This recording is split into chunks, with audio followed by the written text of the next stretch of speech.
start with the first question by Neha Takku. The question is, what would be the examples of living supramolecular polymers? Just understand clearly. What would, so I should press the answer line, or I can answer just now. Yeah. Okay. So the question is, oh, sorry, I did. So there are examples of living supramolecular polymers in the sense it is just coming up. The field I mentioned. So the beauty of the living supramolecular polymers are they are highly monodisperse, and you can make blocky supramolecular systems and everyone. So there are examples. If you look into the last 3 to 4 years of research, there are large number of living supramolecular polymers are coming into picture. Okay, and as I mentioned, in nature there are large number of examples of the like if you look into the actin polymerization or microtubulin polymerization, these all protein assemblies are like kind of living. So as a result, they are really monodisperse structures. Okay, so the challenges, can we have synthetic systems which has kind of similar structural control? And you can see that there are few systems in recently the couple of examples I have shown at the beginning from our own lab. So we can get polymers which are monodisperse. And the second aspect of living polymers is, as I mentioned, the end side, the chain ends are always active. So you can come up with another batch of monomers and it will start growing on top of each other. So that's the way we make block system also. So that way, the second example I showed, this example which is under kinetic control, is a beautiful example of a living polymer, because we made one system, one chain, and you keep adding the second one, it starts growing on the existing chain. So it's a kind of living polymerization. Okay. So I'll go to the next question by Nepal Raj. Please explain supramolecular isomorphism and polymorphism. Okay, so it's a interesting question. So I'm saying that these are the terms. Obviously, I can imagine that these are the terms existing in crystal engineering. Okay, you have more polymorphism. You make a crystal, you can have different shapes of polymorphism.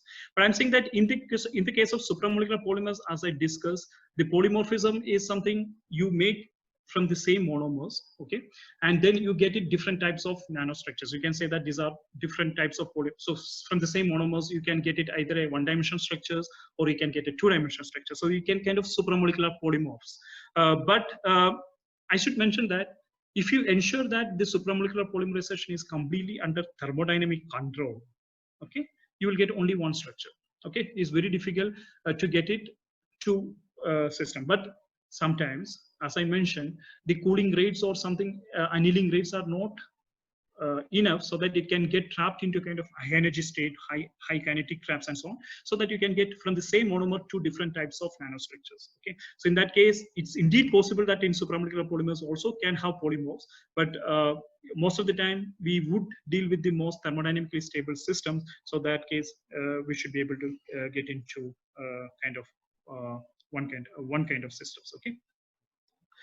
Next question is Namrata. It's a valid question. Supramolecular polymers are highly stable or not? It's an interesting question because obviously everyone can imagine that supramolecular polymers are built up by non-covalent interaction. Okay, so obviously if you increase the temperature, we know that it is easy to break. Okay, so it's always a trade-off. What you want. On the other hand, supramolecular polymers, the advantage is they are highly dynamic, right?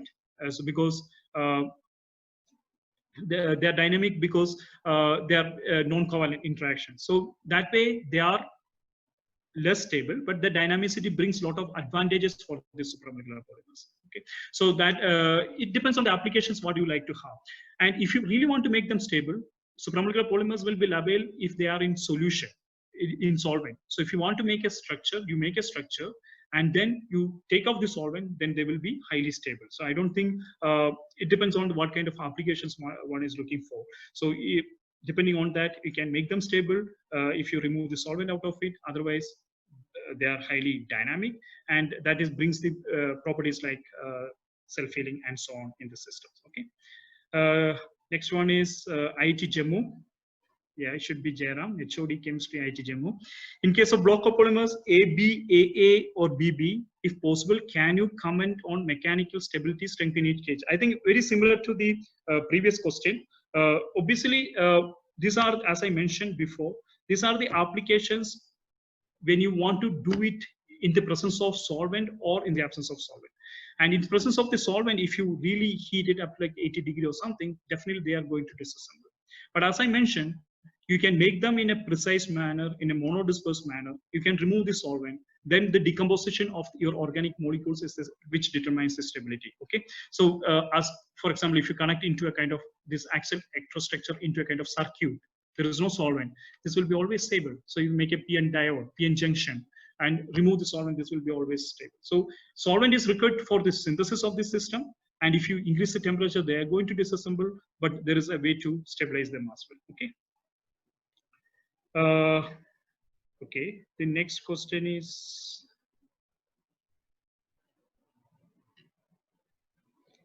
Subhalakshmi, hello ma'am. I'm a researcher in mathematics. I will be having tough time to answer probably. Spectral graph theory. Spectral graph theory is connected with the study of graphs through the matrices associated with them. I wish to find some spectral parameters like energy for molecular graphs. How will that affect research in chemistry?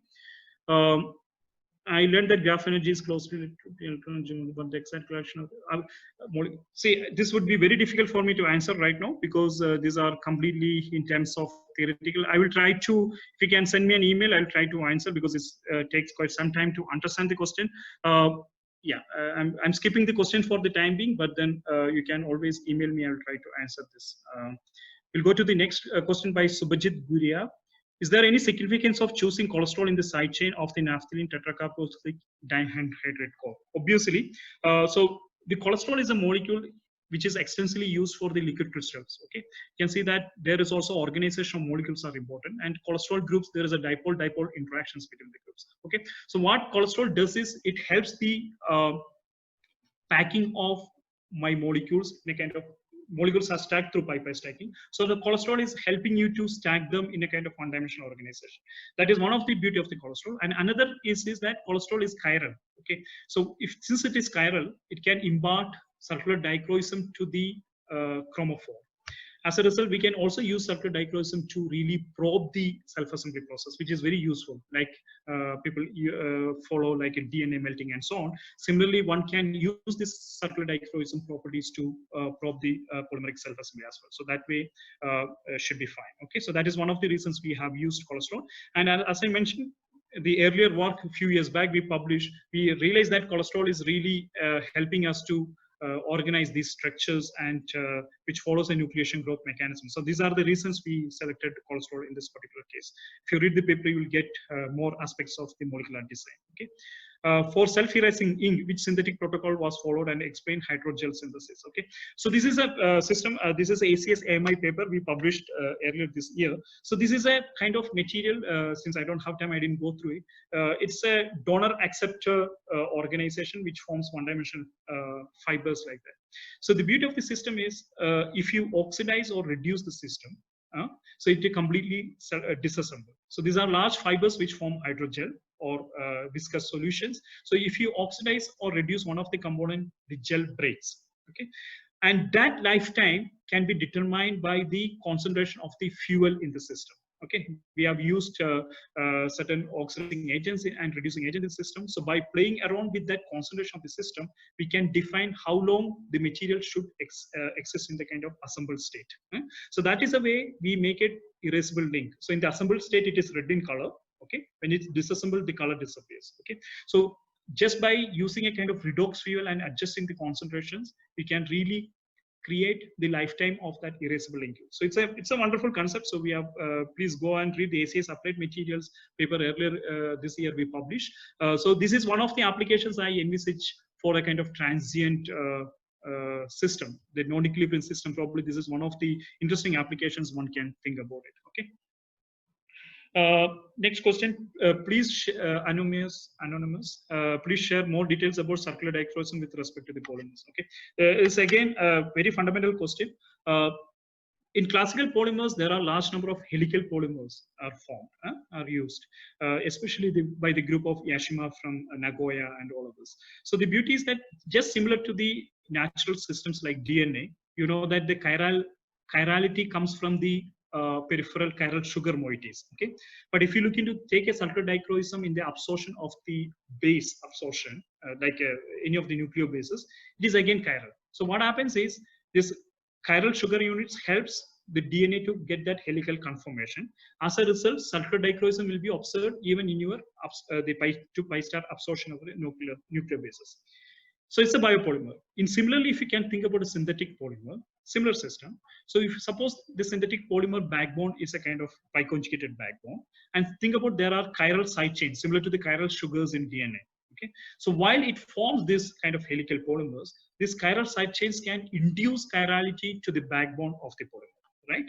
So as a result, when you take sulfur dichroism spectra, all the chiral side chains are far away from the backbone. It can induce chirality to the pi star absorption of most of these polymers. And as a result, these are kind of induced sulfur dichroism. So we will be able to characterize. Similarly with the supramolecular polymers, in our two cases I have shown, one case is a kind of chiral cholesterol groups, the other case is there is a chiral diaminocycloase core. Both the cases will impart chirality to the supramolecular polymer. So you can really look into that. Okay, Pallas-Roe. What is the solvent used during polymerization? How does the solvent affect the structures? Very important question. Solvent polarity is going to be an important aspect. In the two cases, we have used very non-polar solvents like methyl cyclohexane. One of the important thing is, as I mentioned in a living polymer, one of the monomers should be in a kind of dormant state. And this dormant state stability, that means it's a dormant state, is a kind of high energy state, is a metastable state, highly dependent on the solvent polarity. Okay, so what we do is we do kind of solvent screening at the beginning to find out the appropriate solvent composition. So if you increase more polar solvents like a chloroform or something, generally they break up these assemblies. Okay, so depends. Because these systems are hydrophobic systems. So if you take hydrophilic system, it will be the opposite response you would expect. So basically, solvents plays and temperature plays. As I told, the energy landscape, which I showed at the beginning, they are highly sensitive to both temperature as well as the solvent composition. So it's very important that we select appropriate conditions to do this supramolecular polymerization, which is highly sensitive to solvent.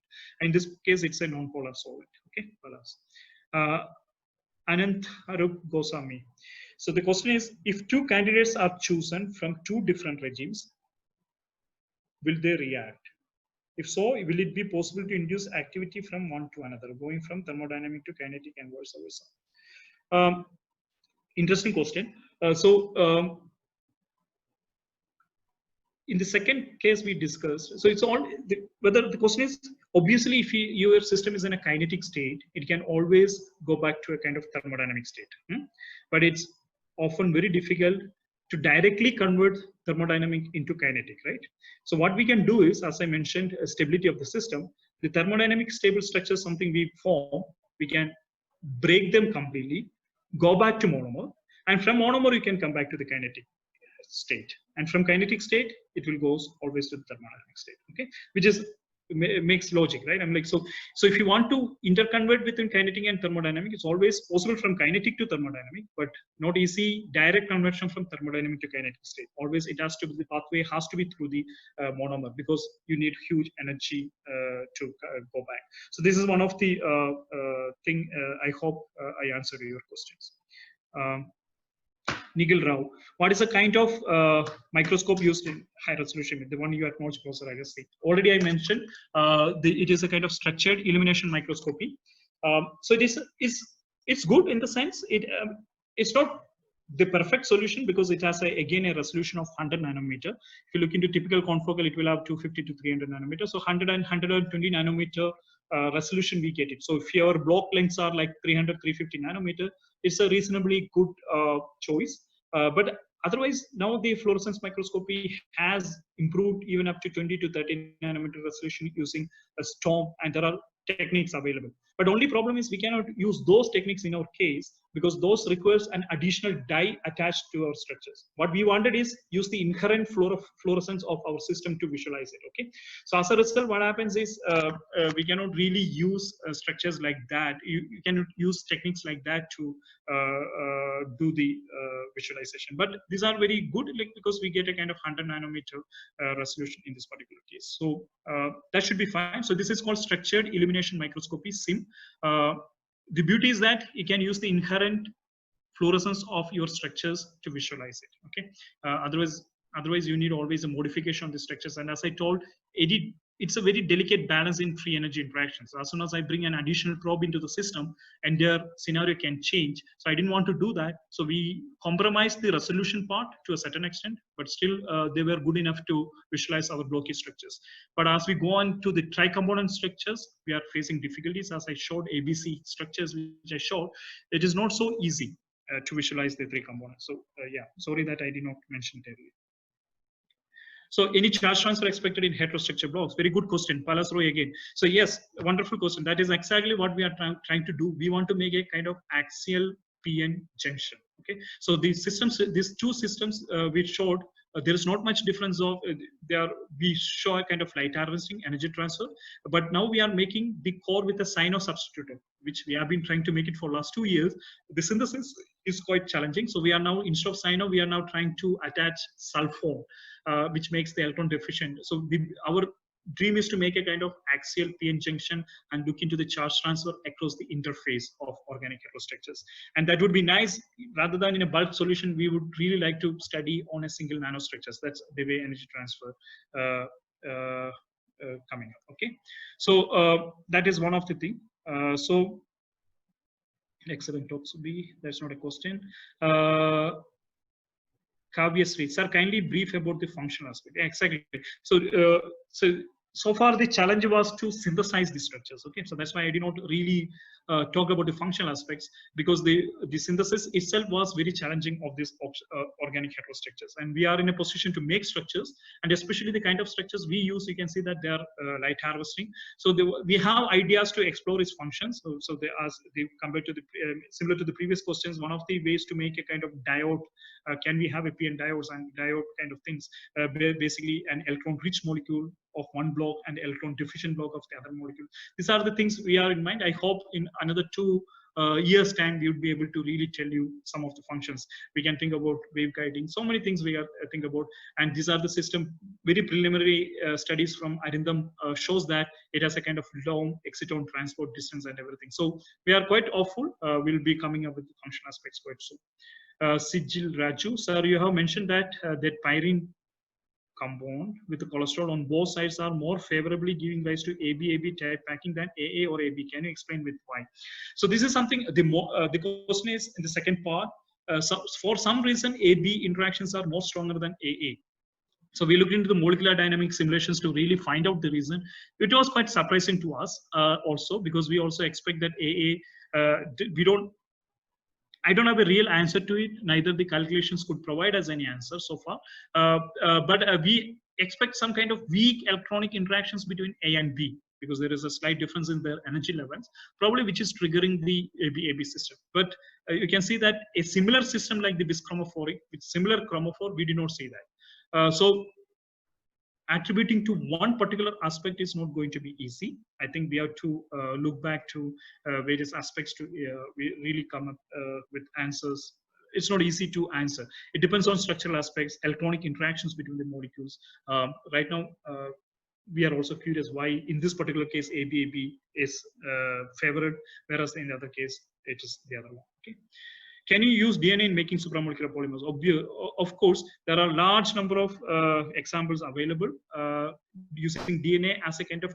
There are 2 ways you can make DNA as a building block, using as a DNA as a building block to make supramolecular polymers, or you can use DNA as a template to make supramolecular polymers. Okay, so there was a large number of studies. That was one of the earlier attempts to make monodispersed polymers, because DNAs are well defined. If you take 40 base pair, it will have a definite size. You can always think that you can use as a template to attach monomers, then they will be also monodispersed.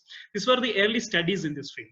But the problem is DNA is hydrophilic, and most of the systems people studied were hydrophobic. And then people could not really restrict one single stranded DNA and attachment of chromophore.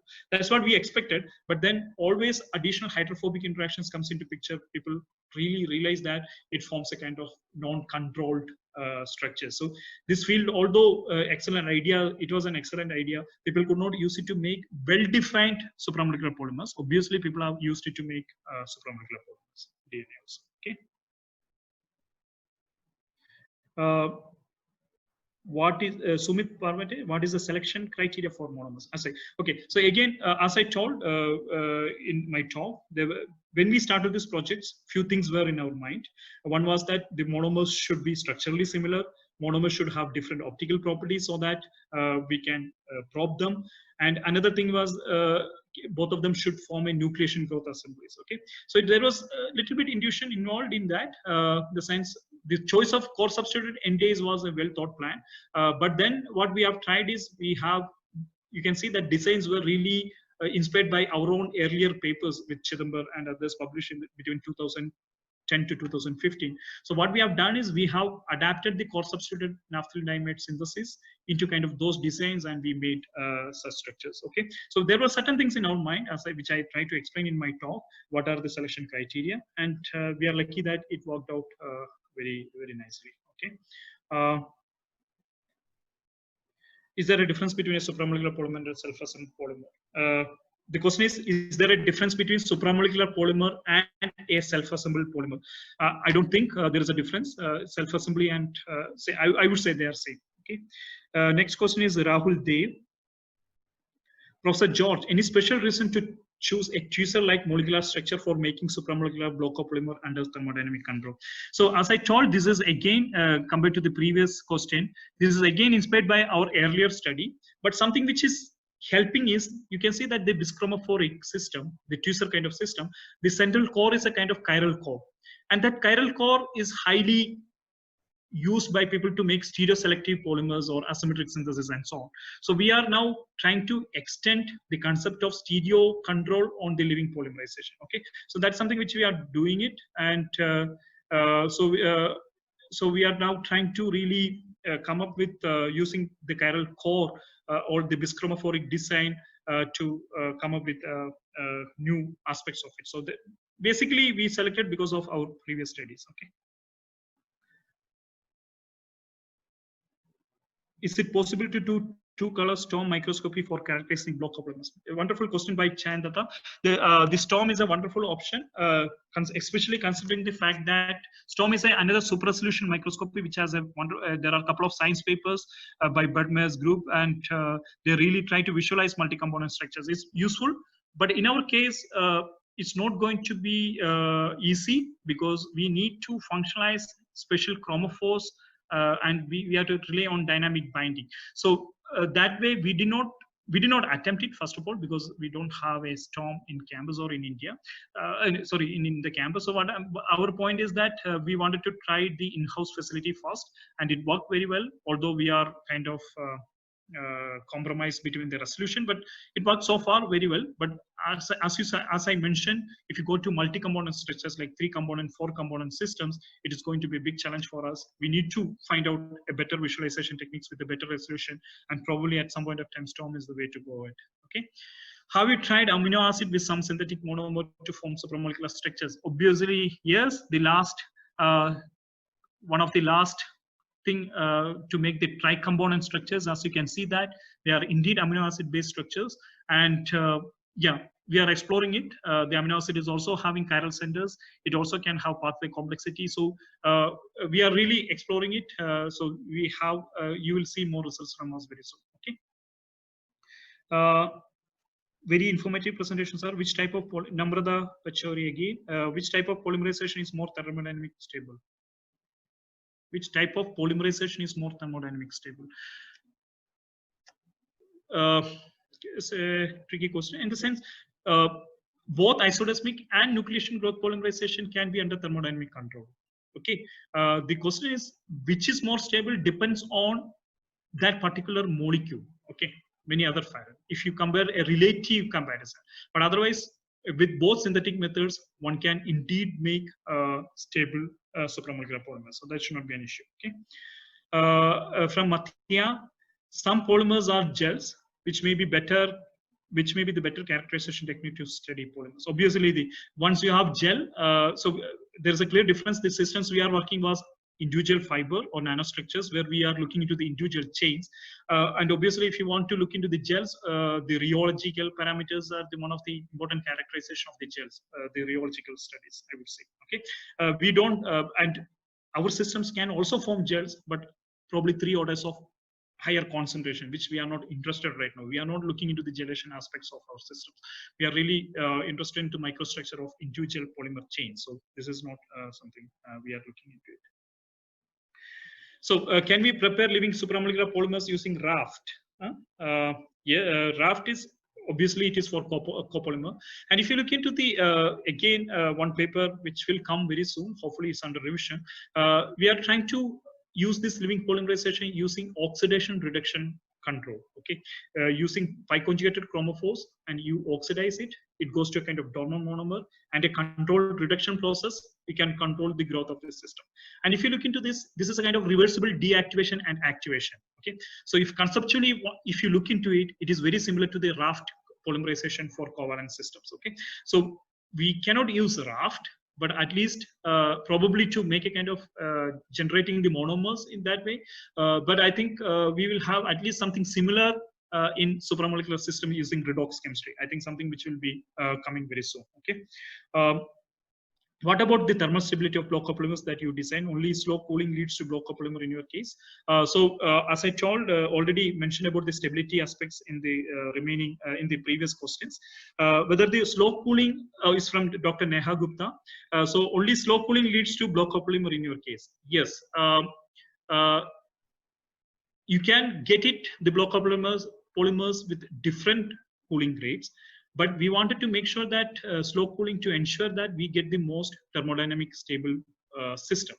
Otherwise, the problem is if you cool at different rates, you can get your block size might vary. You might get block polymers, but each length of the blocks might vary. Okay, so we wanted to make sure that we are indeed forming the block polymers under thermodynamic control. So that's why most of the system in our laboratory, we ensure that we cool them very, very, very slowly. Okay, that was a good question, Neha. So the Sabir, please explain isodesmic and cooperative polymerization. Okay, so this which try to explain, I know that this question will come. There are excellent reviews available on mechanistic aspects of supramolecular polymerization. So the only I want to just say in 2 sentences, isodesmic polymerization is very similar to the step polymerization in classical systems. Okay, and nucleation cooperative polymerization is very similar to the chain growth polymerization. Okay, so one isodesmic has an equal association constant for each steps, but in the case of nucleation growth, it has a nucleation step. It's a kind of 2-step, which is energetically unfavorable. But once nucleation happens, then elongation continues. Okay, so this is exactly similar to the classical covalent polymerization. One is similar to the step polymerization, which is isodesmic. One is similar to the chain growth polymerization, which is nucleation growth or cooperative polymerization. Okay. Anil Kumar Jangir, can we use these supramolecular structures in drug delivery similar to polymerosomes composed of block copolymer? Exactly. I mean, like you can use it obviously. But polymerosomes are for drug delivery. I mean, like we can make supramolecular vesicles and do the same thing. We are also trying to make this transient vesicle concept, but that means using the non-equilibrium supramolecular polymerization and so on. Anil, the thing is that I would prefer polymerosome because in terms of stability again. In terms of a drug delivery, I would say probably better to use a polymerosome based on block polymers, which can be again make it very well defined. Probably those are ideal system rather than coming with supramolecular structures. That's my opinion, but then it can be always used to show it. Okay. Bapan, what is the difference between transient and dissipative system? It's very good question. So there are 2 terms I always use that energy landscapes. One is an out of equilibrium and non-equilibrium system. Okay, so anything which is not under thermodynamic conditions, you can always use it as a kind of non-equilibrium system. Okay, but it's not necessary to be dissipative. Okay, so this is most of the biological structures are dissipative. And even you see that kinetically controlled system is an high energy state. It's a non-equilibrium state. It's not. But kinetically trapped state is not a. It's not a dissipative system. It's a non-dissipative, non-equilibrium state, right? So a dissipative non-equilibrium state is similar to what is actin or microtubule is having. You need a continued supply of fuel, and fuel runs out, gas comes out. So by releasing of energy. So there are two types of transient systems. One can be a non-dissipative transient systems, and the other one can be dissipative. Okay, and biological structures, most of them are dissipative structures. Okay, and most of the synthetic system is kind of non-dissipative in nature. So there is always a lot of arguments going on between the people of whether your system is dissipative or non-dissipative. So there is definitely there is a system what is non-dissipative. So any systems can be done. Diksha? Maybe like last two questions. Is it? Yeah, it's getting late. What is the time? Yeah. I'm sorry, I'm going by order. It's very difficult to pick up the questions, so I'll just. I know, because the questions keep increasing. It's 68 now, so I have sent a lot of people. If they have any specific thing to follow up, they can email you or connect you again. So they can always email me. I can answer them. So I'll take the last two questions as the host says. So the first one is, can you come from Sanoj Sanjog? Can you comment on domain size control of the heterostructures? Yeah. So as I told, the domain size control is easy with a kind of living system because you have a seed and you can add the other monomer into the structures, and you can control the concentration of the monomer, and you can control the length of the system. So so if you consider the two cases, one is thermodynamic control and the other one is kinetic control. The kinetic control is always gives a better domain size control because it definitely the monomer concentrations to the seed ratio, which determines the domain size. Okay. So that way it is missing. But in our case, the thermodynamic control also we had a kind of domain control because one of the component was easily melting compared to the other one. As a result, what happens that it comes, we can change the monomer exchange dynamics. Okay, so to a certain extent, we can control the domain size in the thermodynamic conditions as well, but it is not a perfect control. So best is by a kinetic living polymerization control. You have a seed and you introduce monomer with a particular concentration. Since there is no independent nucleation, it will grow to the same extent and you will get the domain size. Okay, is it clear? I hope it is clear. Okay. The next question is, so Pradeep Sukul, what would be the key factors to control the supramolecular block copolymer or heterostructures? Either molecular design or temperature. Obviously, temperature is a factor, but then which can be modulated. I would say it is a molecular design. Okay, because as you can see that the formation of the control on the microstructures is highly dependent on the exchange dynamics of the monomers, also the energy difference between the two. Okay, how strong is the interactions between the monomers. Okay, so considering this fact, I would say the molecular design is going to be the most important parameter in block copolymer synthesis. Okay. So with that, since Diksha alerted me, I would like to stop here. But then I can see that there are large number of questions. You can always can write to me. So I'll try to answer if you. So please feel free to write.